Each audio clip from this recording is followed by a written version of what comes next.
Good afternoon. I'd like to begin my report by offering my ardent appreciation to Cal State Student Association President Isaac Alferos, who is closing out 2 years of dedicated service today. Isaac lives by the words of Shirley Chisholm, the first Black woman to serve in Congress, who said, "If they don't give you a seat at the table, bring a folding chair." And as we have witnessed firsthand, Isaac always brings extra chairs. During his tenure, Isaac has advocated for the diverse needs of his fellow students and amplified their voices in an effort to make their journey to graduation as rich, equitable, and personally fulfilling as possible. Isaac will be graduating from Cal State Fullerton with a bachelor's degree in business tomorrow. Congratulations.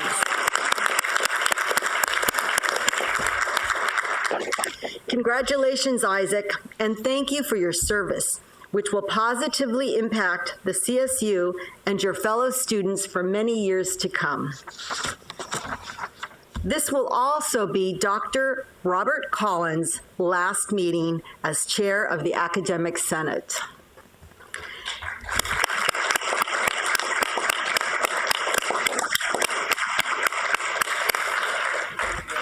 Thank you, Dr. Collins, for your hard work and commitment over the past 2 years. During Dr. Collins' tenure, many significant changes have occurred at the CSU that will enrich the educational experience of our students, including the implementation of a new ethnic studies course requirement. Serving as a liaison, Dr. Collins maintained communication lines among the Senate, ethnic studies faculty, and the Chancellor's Office to ensure that all incoming students have access to relevant and rigorous ethnic studies courses as of last fall. Dr. Collins was also chair of the Intersegmental Council of Academic Senates during the 2020-21 academic year. And much of the discussion around the CSU's elimination of ACT and SAT scores as an admission requirement took place during his watch. While we recognize that these accomplishments required the concerted effort of countless faculty members, we also recognize and appreciate your adept and collegial leadership. I know I speak for the entire board when I say we are grateful for your commitment to the CSU's faculty and students, and we wish you all the best going forward. Today is a turning point for me as well, my final meeting as chair. If I'm completely candid, it hasn't been the tenure I'd anticipated. But one thing is certain, there was never a dull moment. In these comments of an outgoing chair, it's customary to say it was an honor to serve this great institution. Yes, of course that's true, but there were moments in the last 2 years when we've experienced everything from the COVID pandemic to the unprecedented resignation of a chancellor that I felt besieged, even disheartened. But nothing brings you back to feeling honored to serve the CSU than participating in a commencement ceremony where the hopes and dreams of our students are realized. There is nothing more uplifting than seeing firsthand how the mission of the CSU is transforming the lives of our youth and in turn the state of California. I was particularly inspired at the ceremony 2 weeks ago at our Imperial Valley campus of San Diego State in Calexico, just blocks from the Mexican border. There was only excitement about the possibilities of their lives ahead and gratitude among the students over the opportunities their degree would provide. The vast majority of students were first-generation Latino and Latinas who knew La educación was the path to a better life. Many of these students will stay in their community as teachers, nurses, and administrators and staff the future there, so to speak. This experience is a reminder to me, and I think to all my colleagues, that however tough the challenges we face as a board, we need to always bear in mind that what drives us is the CSU mission. There are few institutions in the world that have as deep and broad an impact on their societies as we, the CSU, do. I will forever be proud of this board's commitment to provide the necessary framework and support our faculty and staff needed so that our students could maintain their academic progress through a global pandemic while safeguarding the health and well-being of our campus communities.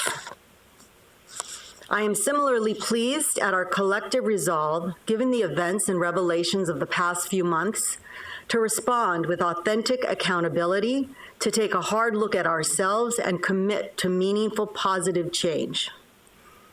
And to that end, the Board of Trustees will conduct an in-depth and wide-ranging review of board culture, procedures, and practices. With the help of an independent consultant, we will examine everything from codes of conduct, how board leadership is chosen, the relationship between the chancellor, chancellor's staff, and Board of Trustees, and the staffing and resources to enable the board to function effectively. I am confident that we will emerge stronger and better. The CSU continues our commitment to recognize and celebrate the culture and accomplishments of all our students. So I'm happy to announce that our inaugural Juneteenth Symposium will take place June 15th and 16th. The biennial event will celebrate African American history and achievement and promote and sustain the anti-racism work underway across our 23 campuses. It will feature speakers, evocative student performances, thought-provoking panel discussions, and interactive breakout sessions meant to inspire connection, innovation, and the continued pursuit of a more just and equitable world. I hope you will all register and tune in to the live stream at calstate.edu/Juneteenth. Another announcement before I close my remarks. The Board of Trustees has begun the search for the next president of San Jose State University. Trustee Steinhauser is chairing the search committee, which includes Interim Chancellor Kester, Trustees Ortiz-Morfett, Rodriguez, and Sebalius, President Sandine, and 11 other committee members comprising a broad representation of CSU, campus, and community stakeholders. The committee held an open forum on May 4th on the San Jose campus. We heard from numerous campus and community constituents, both in person and virtually, and that valuable feedback will inform the search process moving forward. Over the next several months, the committee will continue to gather stakeholder input, review candidates, and conduct interviews as we collectively work to identify the leader who will take this extraordinary institution to even greater heights of success. Finally, I extend my heartfelt gratitude to Vice Chair Wenda Fong for her excellent work and support. I asked Trustee Fong to be my Vice Chair because she had consistently demonstrated incredible enthusiasm, energy, and a student-centered focus, as well as awesome organizational skills. And to Executive Vice Chancellor Steve Relier for stepping up as acting chancellor and leading the university with a steady hand. And to Interim Chancellor Jolene Kester, we're thrilled to have you at the helm. I know you will make a profound impact on the CSU that will be felt for many years to come. I also want to thank our talented executive speechwriter, Tom Delner, and his team for helping me craft my chair comments, and Trustee Secretariat Shannon Matthews for all her hard work during very difficult circumstances. And lastly, thank you to my fellow board members who were supportive during my tenure. That concludes my report. Interim Chancellor Kester. Thank you, Chair Kimball.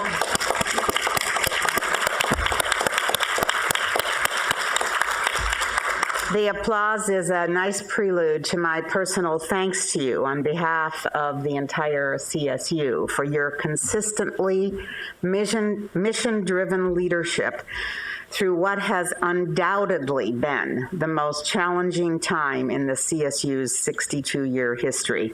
The entire Cal State University family owes you a debt of gratitude and our deep appreciation for your dedicated work as board chair. Another round of applause, please.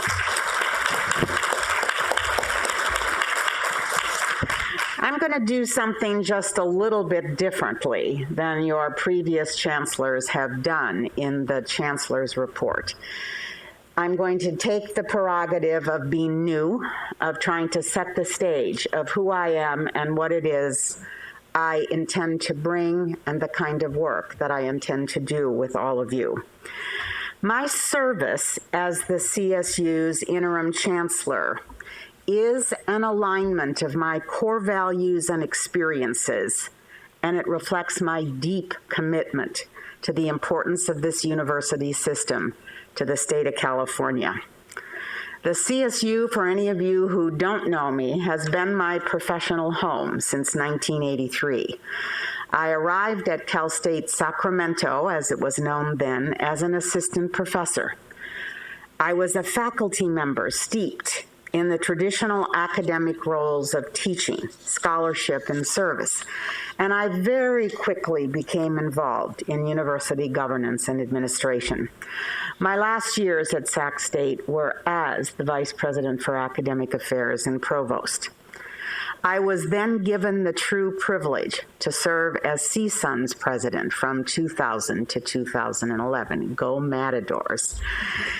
Since retiring from the presidency, it's been my pleasure to stay closely connected with higher education nationally, as well as within the CSU, by working with, consulting with, mentoring, providing formal executive coaching to literally hundreds of presidents and other academic leaders, to guide them and support them, all with the goal of enabling them to become more effective university leaders.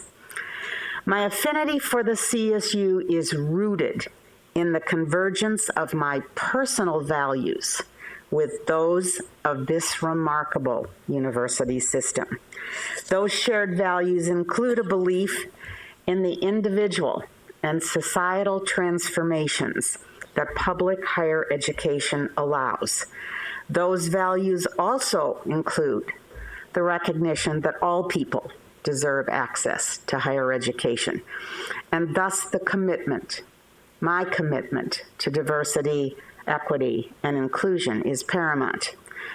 The CSU has always allowed me to work and thrive through my fundamental values and need to be purpose-driven, to lead with respect, communication, inclusion, compassion, and yes, in these times and circumstances, trust. For me, the wonderful thing about the CSU is that those values don't gather dust, but rather they're reflected in inspired work that changes lives on a daily basis in our universities across the state. Part of what I want to do as the interim chancellor is shine a light and support that remarkable work. But I've come to this role fully understanding that change is necessary, that we must do better. Recent events and revelations have made it clear, sometimes pretty painfully clear, that we have not always carried out our work in a manner that was true to our core values. We must restore trust among all our constituents and stakeholders. And to do that, we have to take a hard and clear-eyed look at our processes, policies, and organizational structures, and make changes when the changes are obvious and needed. We must respond quickly and adroitly to the operational and strategic challenges that confront us. We must advocate as a unified and powerful voice for the resources we need, and we must protect and build the reputation to which we aspire. Lest you hear from me only organizational objectives, let me be clear. And of course, now my pages are all mixed up here. Let me be clear, because I'm just going to speak from the heart. While organizational objectives, policy, and procedures are important, the changes that are necessary in this university system also involve people, heart, feeling, culture. Those are sometimes tougher to achieve, but it is absolutely part of my overall agenda. So I have 4 basic goals. Restore trust. 2, make changes as necessary in terms of practices and structures in our system offices, on our campuses when necessary. 3, prepare the CSU by focusing on critical operational and strategic needs, and prepare the CSU to receive and support the work of a regularly appointed chancellor. We have many operational and strategic imperatives that we will get underway during the course of this 12 to 15 months. I almost said years. 12 to 15 months. The 4th goal I have is to advocate for resources. We heard a large number of speakers this morning talking about the need for better and more realistic compensation for faculty, staff, and other administrators in our system. We need to advocate as well for our reputation, because the reputation of the CSU needs to be buttressed, shined, so that everyone can see the extraordinary work that takes place on our campuses all of the time. Let me just say that I've used the word I multiple times during this report. What's really important is not the I, it is the we. I can't do anything alone. I can only hope that the rest of you come with me and be we as we advance these key elements of the CSU during this next period of months. It is in the we that the work of the CSU has gotten done in the past and currently needs to get done in terms of our future. Let me say finally, with respect to my leadership approach here, that these have been difficult times. It is now important that the we comes together, that we try to set aside the bitterness, the rancor, the division, the resentment, and the blaming. It is now time to come together to do the work of this system. I ask you to join me in that work. I started at the end of March after the interview with the Board of Trustees. I need all of you to be we with me. Now, I'm required by the Ed Code. I'm giving you this great speech, right? Now I have to turn to the impaction report, because I'm required to do so by the Ed Code. So please bear with me as I find those pieces of paper and provide a fulfillment of all of, and maybe Michelle will give them to me, because this is a legal requirement that I give you these. And here someone comes to give them to me.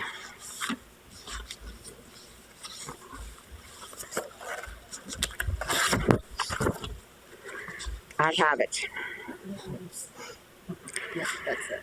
All campuses have complied with the provisions of the Education Code that require a series of public hearings and public disclosure in advance of submitting their final program impaction requests. All campuses have been approved to implement these changes in admission practices for the 23-24 academic year. The following academic programs will no longer be impacted beginning with the fall 23 term.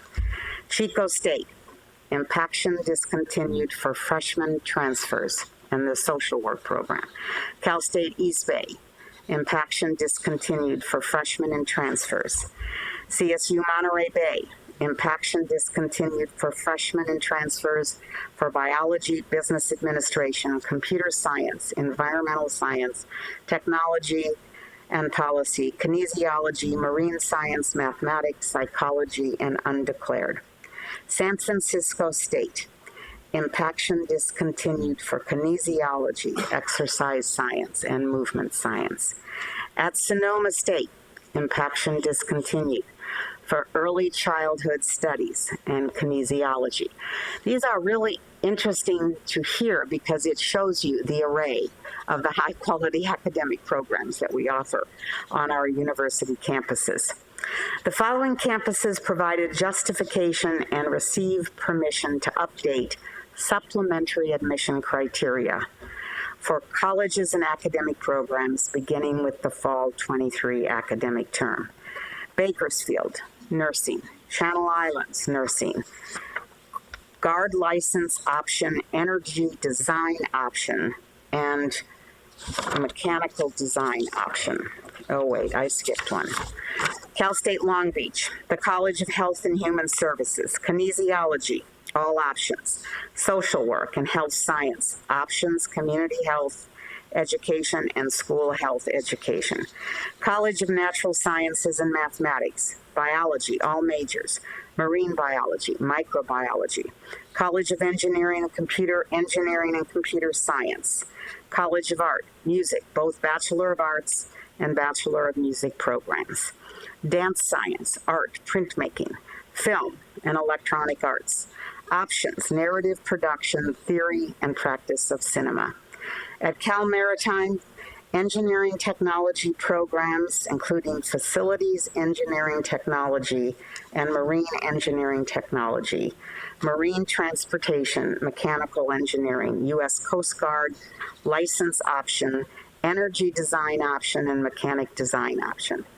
Cal Poly Pomona, utilization of multi-factor admission scoring for transfer students that includes the use of recommended coursework for out-of-area applications, and at San Jose State, animation and illustration. My script says that I can now catch my breath. I'll do that. Thank you, Chair. My report is concluded. Thank you, Interim Chancellor Kester. We will now hear from President of the Academic Senate of the CSU, Dr. Robert Keith Collins, to provide his final report. Thank you, Chair Kimbell, and good afternoon, everyone. I hope that you all are doing well, taking good care of one another, and staying healthy. It is an honor to offer this final Chair's report to the CSU Board of Trustees on behalf of the indefatigable senators of the 2021-2022 Academic Senate. It is also an honor to once again say greetings from the lands of the Tongva and happy Asian Pacific American Heritage Month. And to those of you for who this is relevant, happy belated Mother's Day, or Mother's Month, as my mother likes to practice. As I transition into the role of immediate past ASCSU chair, I would be remiss if I did not thank each and every one of you that have engaged me in conversation and or visited the ASCSU during my tenure for your collegiality, collaborative spirit, and engagement with the ASCSU on strategies for furthering student success through system-wide shared governance and our respective purviews. A special thanks to Trustees Arambula, Lopez, Rodriguez, and Clark for their recent visits. Quote, Those of us in the American generation, in the first American generation, have had to figure out how the invisible world of the immigrants built around our childhoods fit into solid America, end quote. When Maxine Hong Kingston wrote these words in The Woman Warrior, her goal was to convey that belonging, particularly in the United States, is a process that encourages individuals to use their agency to not only gain visibility within society, but become indelibly linked to the fabric of the nation. As the ASCSU completes its final plenary of the 2021-22 Academic Senate year, our goals were to address inequities by focusing on enabling belonging, effective communication, and conveying how faculty success enables student success. In finalization of the resolutions that we presented to you, our aim was to promote accountability within the CSU community by enabling equity and civic engagement and ensuring faculty purview over curriculum. We also sought to codify recommendations that enable us to fix and move beyond a culture where bullying and misconduct create barriers to ensuring safe learning environments, the successful recruitment and retention of talented 21st century faculty needed to close equity gaps and fulfill the goals of GI 2025, and challenge the notion that the CSU betrays its motto of Vox Veritas Vita, or voicing truth as a way of life. In these last days before I term out as ASCSU chair, I ask all of you to see our shaken confidence as a statement of serious concern and need for cultural change, triggered by the negative lived experiences of colleagues, and for some, personal experiences that Title IX practices in our system fail to address. I also ask all of you to see this shaken confidence despite disagreement as a statement of our continued need for collaboration and your continued need for collaboration with the ASCSU to restore trust in this great system and facilitate our commitment to these communities of care that misconduct by a few has called into question, and to create positive changes by working to address inequities impacting all of our colleagues, especially our women colleagues, where survivor and victim advocacy is lacking in Title IX processes and complaints do not rise to the level of Title IX action. As a reminder, consultation and discussion within the ASCSU, a body that hears regularly from colleagues and constituents on our 23 different campuses, reveal that distrust and low morale remain due to recent scandals. Going forward, which I hope we all do, I ask each and every one of you to continue collaboration and conversation with the ASCSU so that we create a 21st century CSU culture that codifies protections against bullying and misconduct within our great system and brings us closer together to show that we are ready to come together to find the 21st century leader that the CSU needs now more than ever. My recent conversations on strategies for establishing a working relationship of mutual respect through shared governance and working together to restore trust in the CSU with our new interim Chancellor Kester and Executive Vice Chancellor Alva reassure me that the foundations for such actions are being created.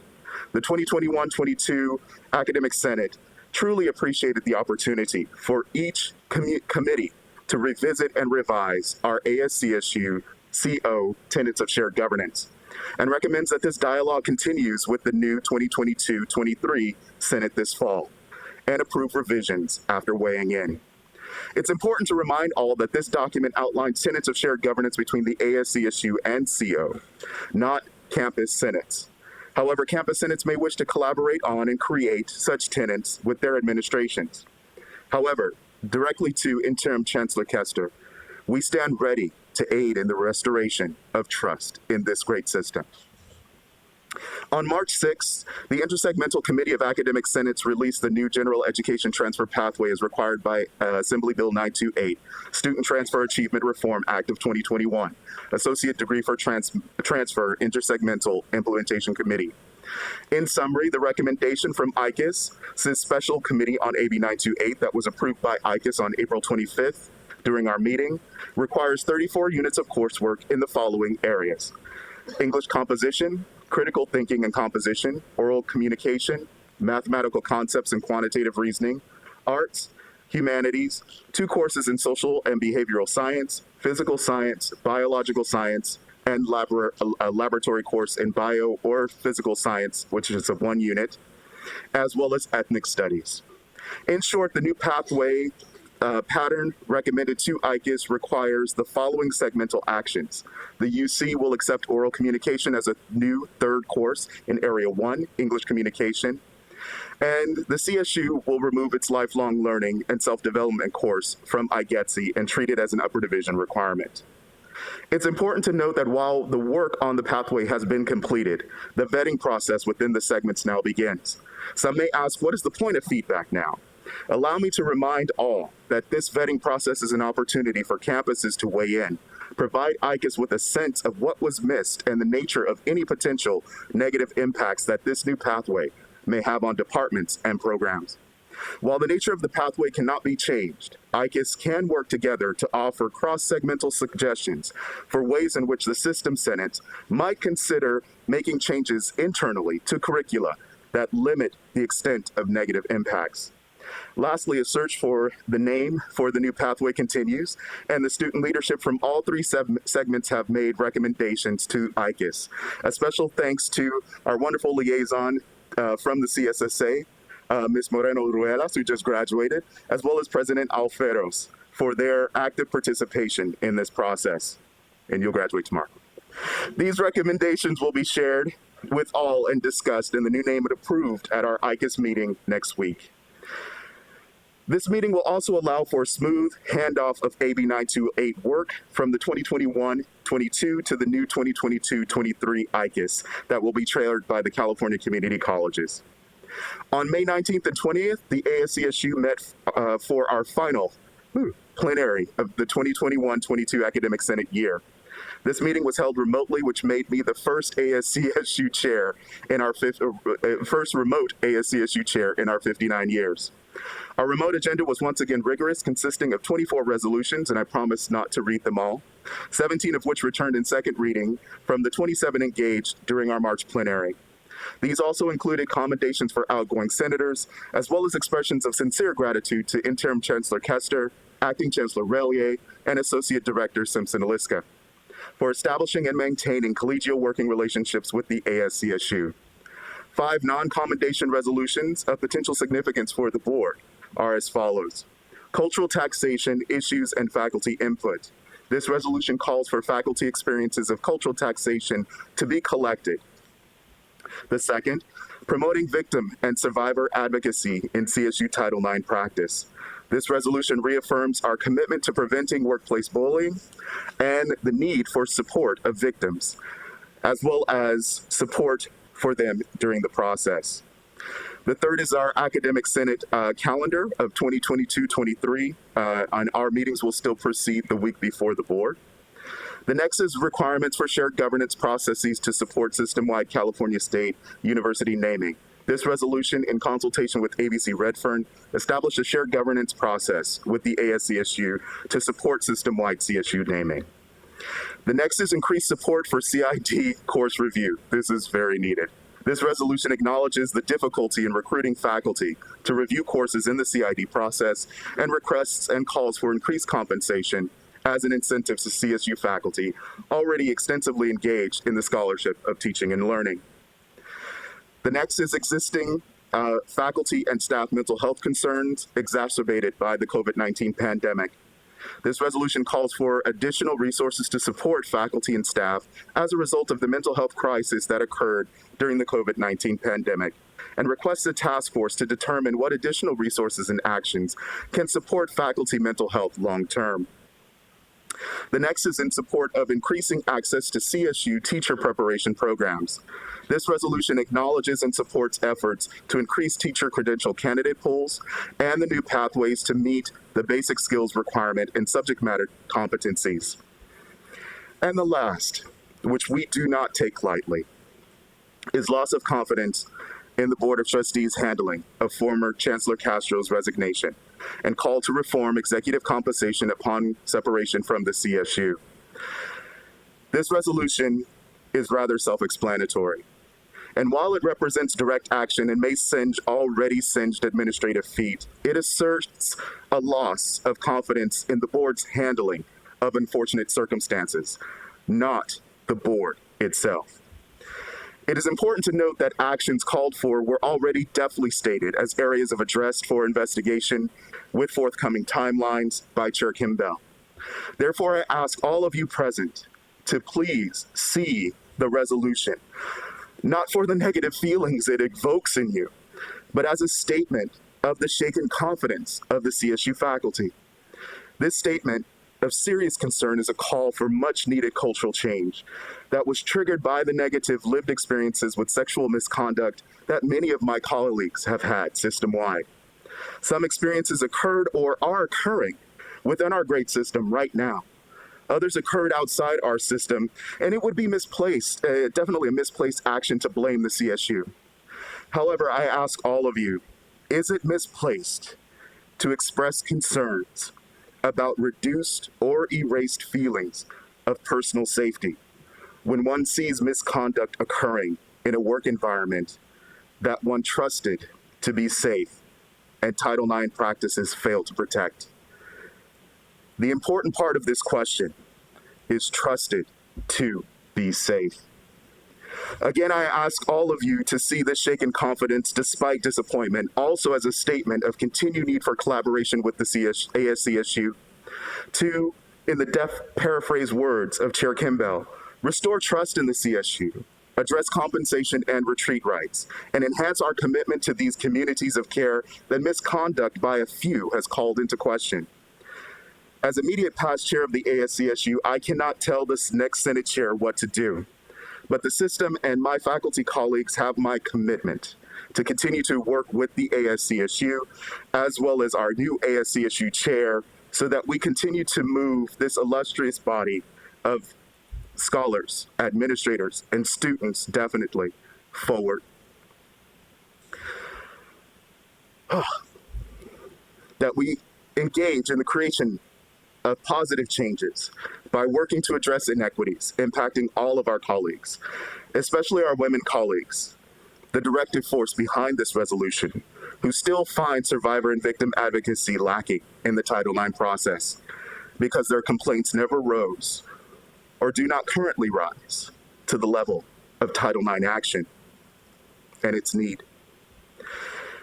As a first order of business recommendation, I will ask the new chair to convene ongoing conversations at every plenary on this matter and continue to invite every single member of the CSU Board of Trustees to our plenary so that none see this resolution as a barrier to dialogue, but a marker for beginning a collective movement towards greater cultural change together. To change topics, on May 20th, 2022, the ASCSU seated the new 2022-23 Senate during its organization meeting and elected a new ASCSU Executive Committee. The 2020-22-23 ASCSU Executive Committee includes the following, and it is my honor.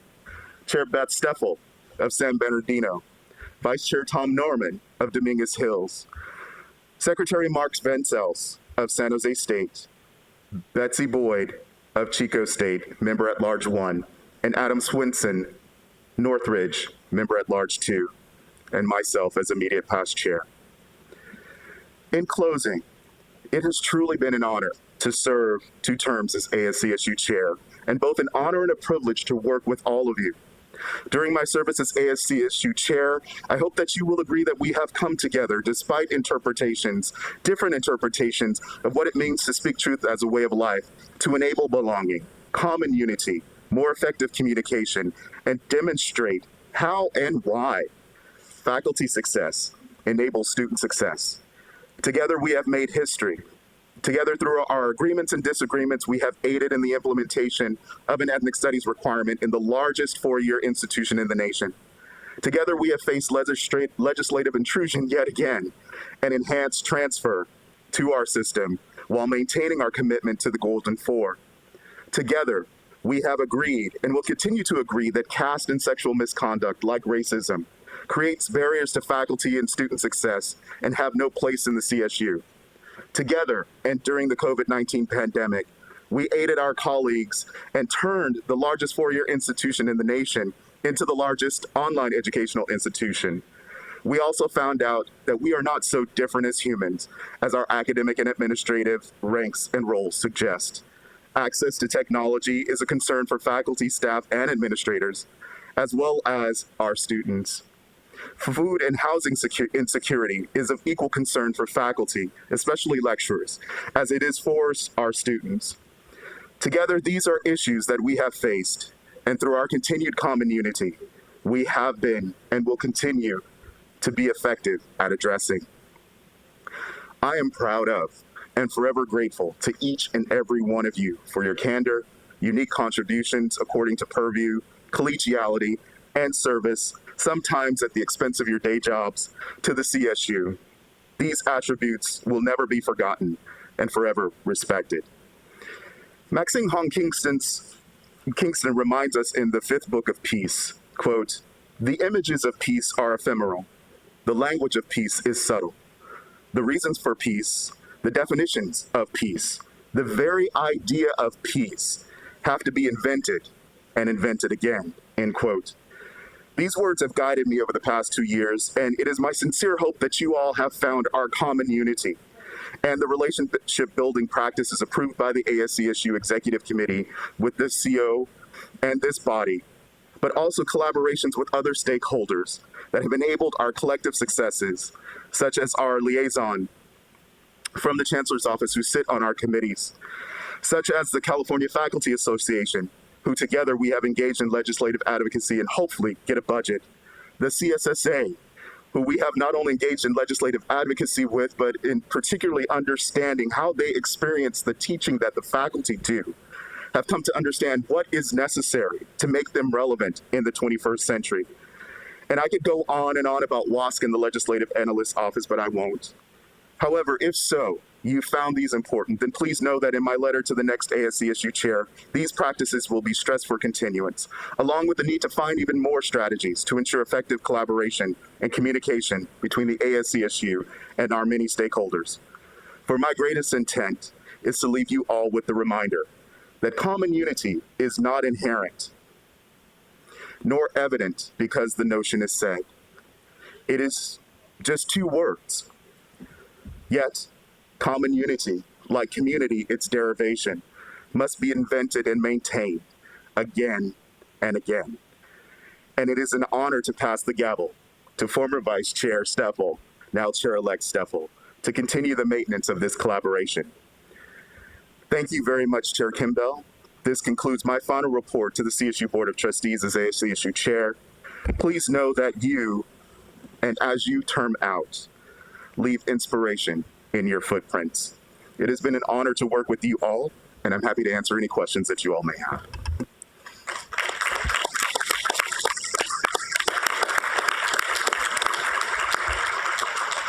Thank you, Dr. Collins. Moving on to our next report, President Isaac Alferos will provide the Cal State Student Association's report.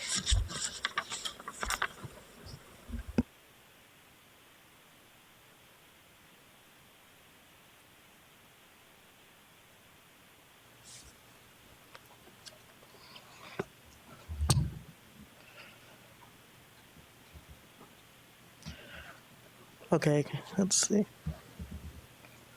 Can you all hear me? Yeah. All right. Thank you, Chair Kimbell.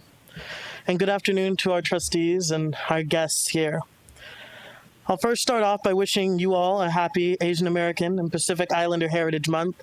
Like many of our students, I find myself in the very large characterization of our API label. And I choose to celebrate this month by honoring the legacy of my people, the Ilocanos, whose history of resistance and strength have paved my path. It is because of the love of my ancestors, including my family's patriarch, Florencio Benito Alferos, that I am able to serve my community before you.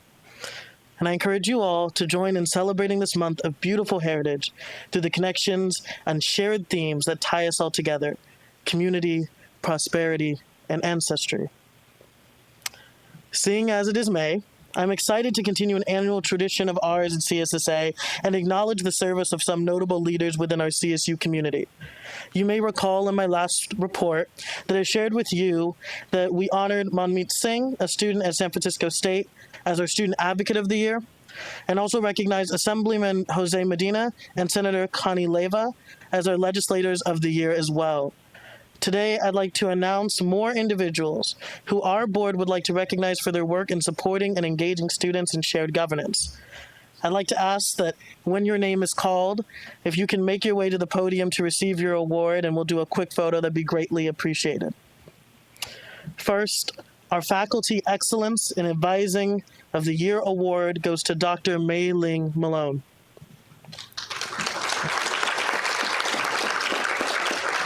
Dr. Malone is a lecturer at Cal State Fullerton in the African American Studies Department.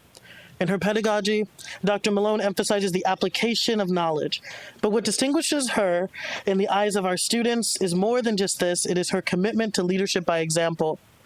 Despite being a lecturer, Dr. Malone has been an involved faculty member supporting multiple student organizations on their campus and has supported student civic engagement in all spaces from ASI to student organizing.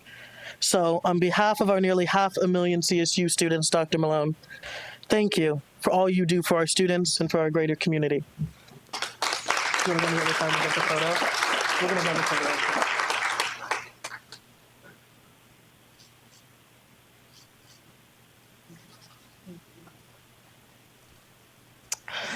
Next, our Administrator of the Year goes to Dr. Tanatsun Osagira.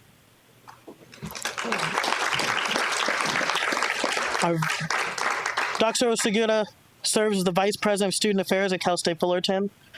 And though she began her current role in 2020, Dr. Osagira has a history and preceding reputation for being a student-first leader, whose courage to take risks in the name of supporting our students is shored up by her empathy for reaching students where they are.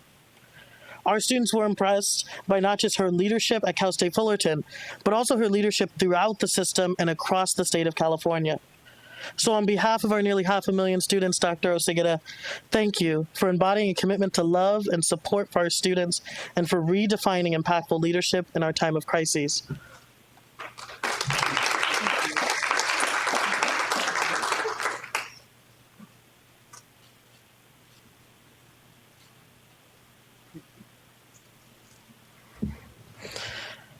Our next award is the Robert C. Maxson President of the Year Award.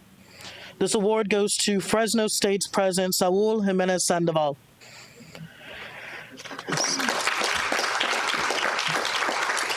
In the past year, President Jimenez Sandoval has stood out in the eyes of our students due to his embodiment of a commitment to a student-centered shared governance. In all things, he has actively included and sought the guidance of student leaders at Fresno State and has sought the expansion of critical programs aimed at addressing systemic inequities. In my tenure as CSA president, I've come to know President Jimenez Sandoval as not just an incredible leader, but also as a good friend. In this, I've come to see that what makes his leadership so great is that he leads personally. He views his role as president as a servant to his community and is focused on developing a stewardship of place that ensures communal support for our students. So though he is unable to be with us here today, true to the spirit of shared governance, he has sent DeAngelique Jackson, the ASI president at Fresno State, to accept his award on his behalf. So DeAngelique, on behalf of the nearly 500,000 students in our CSU system, please extend my thanks to President Saul Jimenez Sandoval for his leadership and his humility.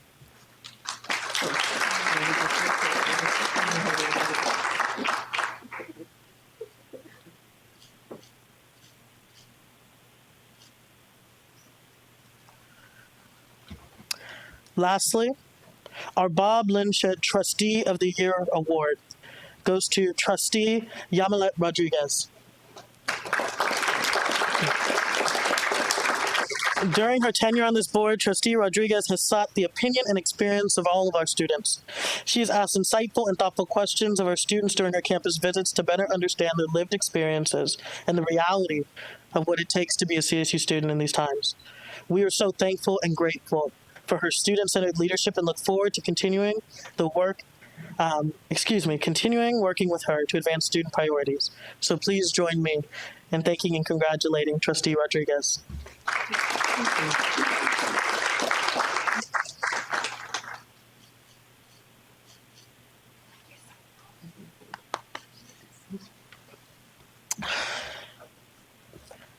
And though I said lastly, as president of CSSA, there are two more recognitions I'd like to provide.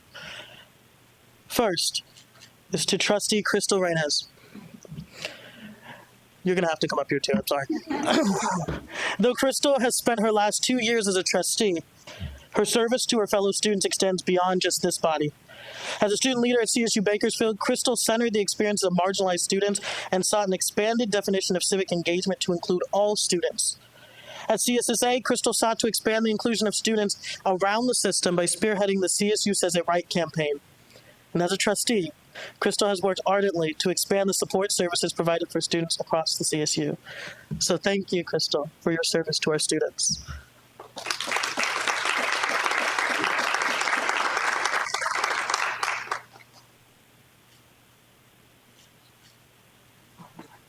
We're gonna have at least one of them.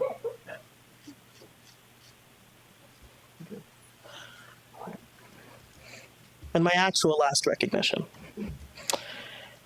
In this recognition, I'll be providing is to an individual who's provided steadfast leadership in what has been truly a turbulent time.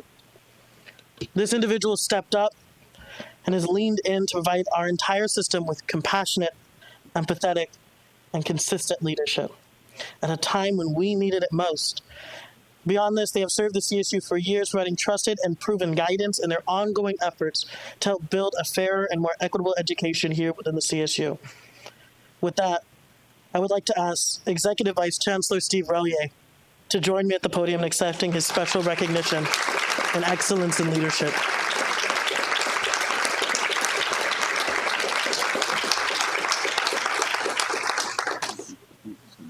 Thank you. Boy, what a shock.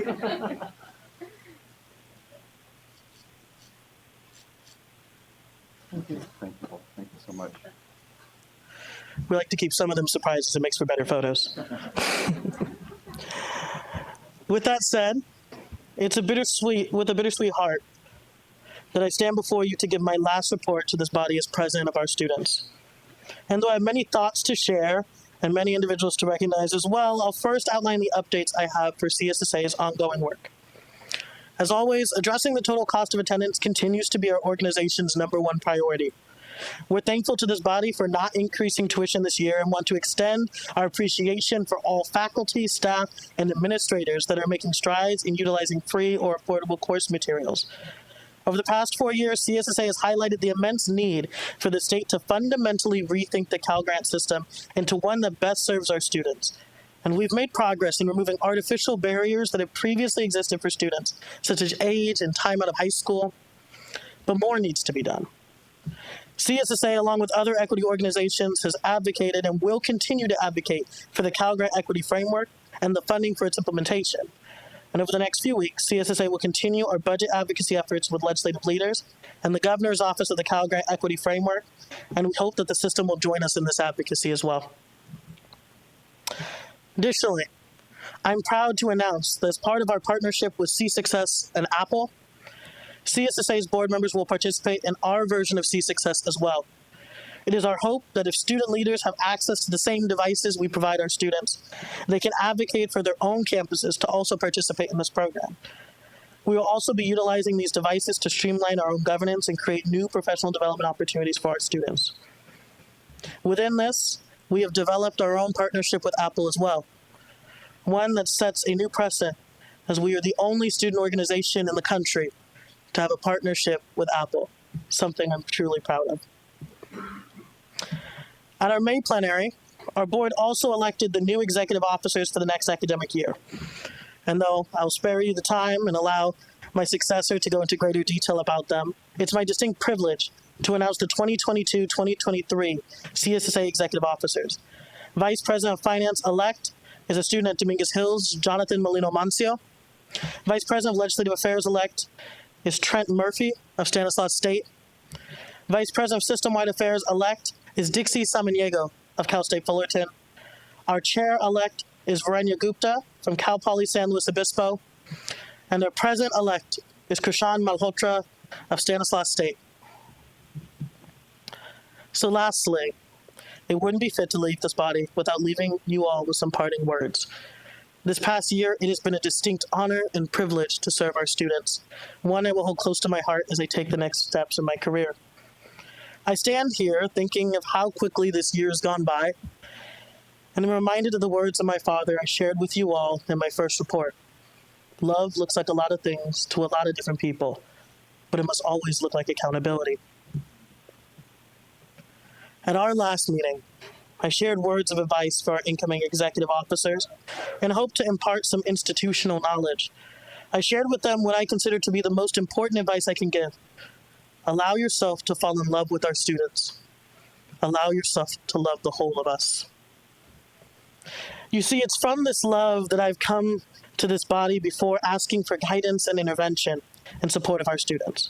And every time I did, I was honest to share with you the severity of our crisis and the emotional toll our students bear. In my last report, I declared to our state that I, like many of our students, staff, and faculty, am a survivor of sexual assault. And in doing so, I not only outed my trauma, but laid my heart before this board as I insisted on decisive leadership and necessary action. And as I reported to you, I received feedback from our staff and faculty across the system, thanking me for sharing a voice that was, quote, so critically needed from those of us who can't say the same. Since then, more articles have come out. Since then, more stories have been published. Across the CSU, narratives ring out with more and more instances of sexual harassment and assault made against students, faculty, and staff by high-ranking leaders on our campuses. And as these articles come out, I'm concerned, not just for the people whose trauma is thrusted into the limelight, who have my heart as they try and heal, but also for our present circumstances. Currently, so many faculty and staff are afraid to speak up because we have created a culture of retribution within the CSU. This culture being so severe that the only individual empowered to speak truth to power in this way and highlight these issues is a 22-year-old full-time student. And though I've loved this job for the past year, in full transparency, my heart has struggled under the weight of this body. As a survivor, as a student, as a queer, Black, and Ilocano man, I come to you all insisting action to combat sexual assault, systemic racism, and to address the basic needs crises leaving my students homeless and starving, knowing this work is exhausting. And yet I have done such as an honor and a privilege to my students. For if we are to lead courageously, if we are to forward this crisis, we must bring accountability to our system in the form of agency. Agency for our students, faculty, and staff to speak out, free of fear of retaliation and retribution. Agency for our system-wide leaders to hold ourselves accountable for the role we play in creating our present circumstances. Agency for us to seek forgiveness from our community in the form of justice for them. So as I transition into my next chapter in life and help bring in our next president, Malhotra, I ask us to hold on to my last ask. Stepping into this role, I made 3 commitments to my students, the most important being a commitment to placing our students as a partner in the planning, implementation, and evaluation of all policies impacting them. And from the COVID-19 vaccine policy to see success, I'm proud to say that we have definitely become better partners this year. But as our system moves forward through changing leadership, as we lead through our current crisis on through the next, I ask that as a body of leaders, presidents and trustees alike, that we continue and grow this partnership. Let us foster a culture of learning leadership that highlights the CSU's unique ability to include all stakeholders in our decision-making. Again, it has been a unique honor and privilege to serve my students, and I'm grateful to leave our system in the hands of such capable leaders. So in the idea of leaving you all with the greatest ask to fostering agency, I'll share my advice to our presidents. Thank you for your service to our students, truly, and to your communities. And I simply ask that you remain committed to fostering the stewardship of place that only CSU campuses can provide. To my students, I hope I have served you well, and I thank you for entrusting me with this privilege. Know that loving you was easy, leading you was an honor, and serving you was a joy incomparable. And to our trustees, thank you. Please renew your commitment to not just hearing and knowing our students, but loving them. Renew our system's commitment to justice and healing for our students in ways that only education can provide. And root yourself in the knowledge that at the root of the tree of knowledge is radical justice. This, Chair Kimball, concludes my final report.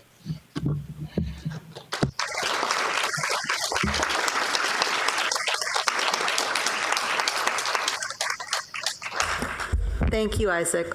Our final report will be from Jeremy Addis Mills, President of the CSU Alumni Council.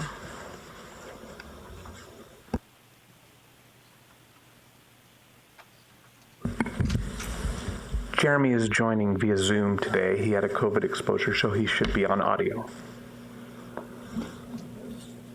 Thank you. Can folks hear me? We can hear you. Perfect. Thank you, Chair Kimball, and thank you for your dedication to the CSU during your time as chair. Dr. Kester, thank you for stepping up when the CSU needed your help, and we look forward to working with you in the coming weeks and months. The Alumni Council continues to focus on prioritizing alumni mentorship as a tool for the university to reach the goals of Graduation Initiative 2025. To help bring structure, support existing programs, and increase the number of programs available across campuses, the Alumni Council has created a special committee on mentorship. This group will create a framework to support campuses in their work. Committee participation will include alumni directors, representatives from faculty, students, and career services from across the CSU. Our goal is to really increase the number of alumni mentorship programs. Increasing the number of alumni mentorship programs is a long-term project of the council, but our goal is to start having a positive impact on student success now and help the university close the equity gap. We know that student success translates into professional success, as told by CSU Northridge alumnus and second gentleman of the United States, Mr. Douglas Emhoff. Last month, Mr. Emhoff surprised the New York and DC-based alumni during our virtual East Coast alumni event. Dr. Emhoff reflected on his experience attending the CSU and how a degree from the nation's largest four-year public university influenced his life and contributed to his professional success. He shared that if it not were for his opportunity to attend CSUN, he would have likely not gone on to college and would have not built the career that he has had. Students need to hear these kinds of stories told by alumni who have been in their shoes and are now thriving in their professions. At the same East Coast virtual alumni event, I had the opportunity to participate in a panel with Isaac and Dr. Collins, moderated by past president of the CSU Alumni Council, Dia Poole. We emphasized the importance of alumni engaging with faculty, servicing as mentors and students, and sharing their unique stories to support the success of current students. Isaac talked about the community that is built around the CSU and how the community has made a difference for students, including himself. And we really appreciate him participating in this event. CSU alumni are proud of where we come from, and we need to ensure that their stories are being shared. The Alumni Council's goal is to share successes of our alumni with current students and influence their journeys as they pursue their degrees. I'm excited for what's on the horizon and look forward to sharing updates. I look forward to sharing continued updates. Before I close, I want to thank Dr. Collins and Isaac for their leadership and partnership this last year. Our three organizations grew our partnership, and I know it'll only get stronger as we continue to work together, and Dr. Collins and Isaac were instrumental in helping us build those relationships. It has been wonderful to learn from each of them and witness their accomplishments as they've led their respective organizations. And we are excited to build on this momentum and work with the incoming leadership of CSSA and the Academic Senate CSU. We're also excited to welcome Isaac to the alumni family relatively quickly here. Thank you so much, Chair Kimball, and that concludes my report. Thank you, Jeremy. Trustee Simon.